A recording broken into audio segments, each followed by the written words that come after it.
খুবই সহজভাবে কিভাবে আপনারা বাসায় বার্গার বানাবেন। বন্ধুরা, ভিডিওটা না টেনে শেষ পর্যন্ত দেখার চেষ্টা করবেন, তাহলে রেসিপিটা আপনিও শিখতে পারবেন। আমার এখানে 2টা মুরগির বেশ পিস আছে, আর এই বেশ পিস পাতলা পাতলা করে কেটে নিব, মানে স্লাইস সাইজ করে আপনারা কেটে নেবেন। এভাবে সুন্দর করে স্লাইস করে নেবেন। তারপরে আমি ওয়াশ করে নিয়েছি। ওয়াশ করার পরে একটা প্লেটে নিয়ে নিলাম। এখন আমি মশলা দিয়ে দিব। ফার্স্টে এখানে ইউলু মাস্টার্ড পেস্ট দিয়ে দিলাম।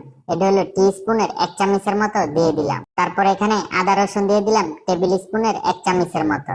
এখন দিয়ে দিলাম অল্প একটু হোয়াইট পেপার। তারপরে দিয়ে দিলাম অল্প একটু গরম মশলা।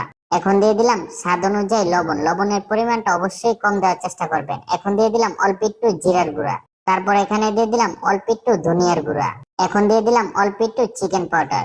এখন দিয়ে দিব কিকোমির সয়া সস। তারপরে দিয়ে দিলাম শুকনা মরিচের গুঁড়া 1/2 টেবিল চামচের মতো। এখন অল্প একটু সয়াবিন তেল দিয়ে দিলাম। সবগুলো ইনগ্রেডিয়েন্টস দেওয়া হয়ে গেলে আপনারা ভালো করে মিক্স করে নেবেন।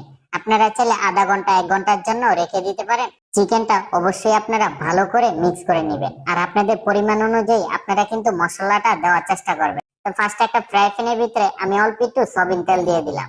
দেওয়ার পরে এই চিকেনটা চুলার আঁচটা হালকা হালকা রেখে ফ্রাই করে নিব। আপনারা সুন্দর করে ফ্রাই করে নেবেন।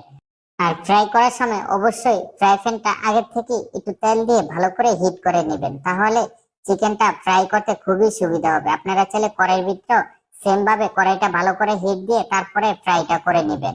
আমার চিকেনটা একেবারে কমপ্লিট হয়ে গেছে। এখন আমি বার্গার বনটা মাঝখান দিয়ে কেটে নিয়েছি। আপনারা দোকান থেকে বার্গার বনটা কিনে নেবেন। তারপরে এখানে মেয়োনিজ দিয়ে দিলাম, আর এই মেয়োনিজের ভিডিও আমার পেজে দেওয়া আছে, আপনারা চাইলে দেখে নিতে পারেন। আর সামনেও আবার নতুন করে ভিডিও দেওয়ার চেষ্টা করব আপনাদেরকে। তারপরে মেয়োনিজ দেওয়ার পরে অল্প একটু চিলি সস এখানে দিয়ে দিলাম। আপনারা চাইলে এখানে টমেটো সসটাও দিতে পারেন, খেতে ভালো লাগবে। তারপরে এখানে লেটুস পাতা দিয়ে দিলাম। এখন পেঁয়াজ দিয়ে দিব, তারপরে শসা দিয়ে দিব, তারপরে টমেটো দিয়ে দিব।